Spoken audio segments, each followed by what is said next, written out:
Tribunal Regional do Trabalho da 24ª Região, no dia 12 de março de 2010, em sessão administrativa, aprovou a súmula de número 4, a qual determina que os motoristas entregadores que têm de comparecer ao estabelecimento do empregador no início do expediente, que cumprem roteiro pré-estabelecido e, ao final, retornam para a guarda do veículo e prestação de contas, não estão sujeitos à exceção do artigo 62, inciso 1, da CLT, tendo, portanto, direito às horas extras.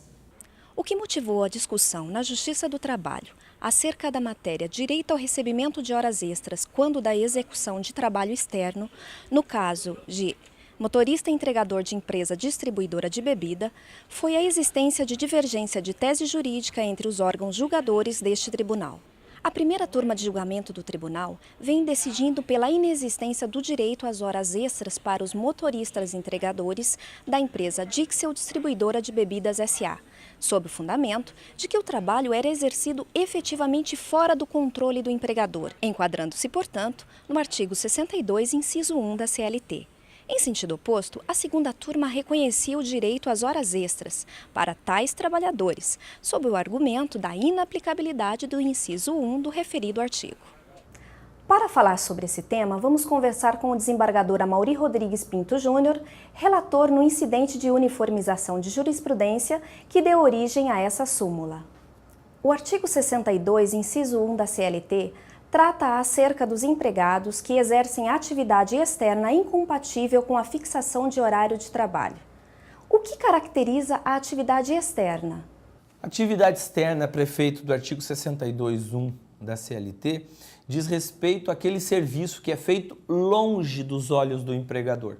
Aquele serviço em que o trabalhador não sofre controle, não tem como sofrer controle de jornada por parte do empregador. Ou seja, por ele prestar serviços fora do alcance de vista do empregador, ele faz a sua própria jornada de trabalho.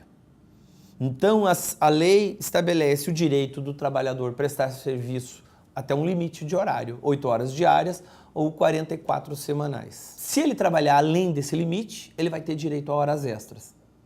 A legislação, entretanto, abre 2 exceções, sendo que uma delas diz respeito ao trabalhador externo. Ou seja, o trabalhador externo que, por não poder ter sua jornada de trabalho fiscalizada, ele, de início, não tem direito a horas extras.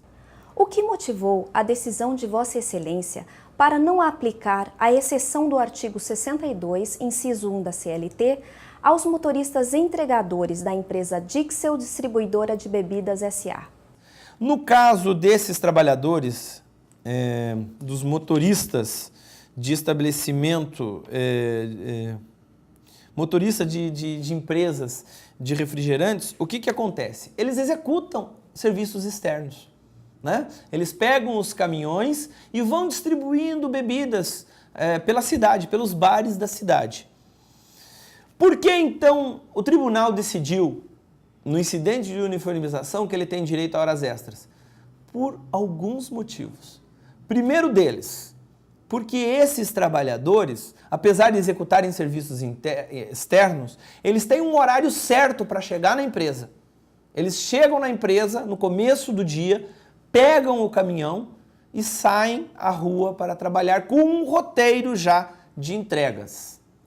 E mais, baseado nesse roteiro de entregas, há a possibilidade de acompanhamento do empregador. Não quer dizer que ele esteja acompanhando, mas há a possibilidade de acompanhamento porque ele sabe o roteiro de visitas, como ele deve fazer.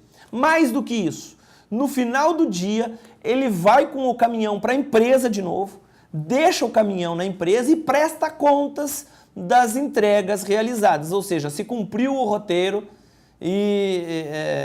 enfim, presta contas no final do dia, de forma que é perfeitamente possível o empregador saber o horário que começa o serviço, o horário que termina o serviço e mais, pelo volume de entregas que ele tem que fazer, aproximadamente a quantidade de serviço que ele tem que executar durante o dia. A partir desses conceitos, o tribunal decidiu que, apesar de ele executar serviço externo, há possibilidade de controle de horário e, por isso, não se aplica a exceção do artigo 62.1 da CLT.